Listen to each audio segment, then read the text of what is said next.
quick light test here between the Surefire X300U, Surefire M600U, and the Modlite 18650 PLHv2. Both Surefire lights are the 1000 lumen versions. So there's two parts of the light that we're really dealing with. We're dealing with a hotspot, which is where we're going to have our max candela rating in the center of the beam. And then around the outside, there's going to be kind of a search area where we're going to be getting a wash of light that's still illuminated, but not as tight as the hotspot. So for this test, we have two trees, one here and one over here.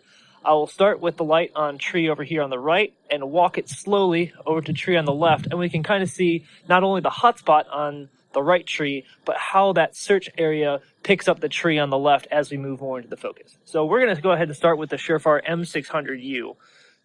So it's right there on the right side of that tree right there. And I'm going to walk it over here to the left. And as I walk it, we can kind of see that light picking up that tree. I actually see there's a critter in the back. That's actually really cool.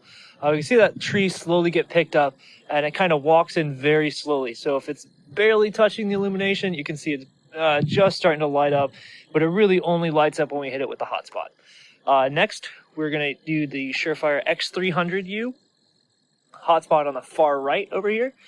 And as I walk it over, the hotspot's a little tighter. You can see that tree start to pick up again. It's pretty dim until we get pretty much right on top of it.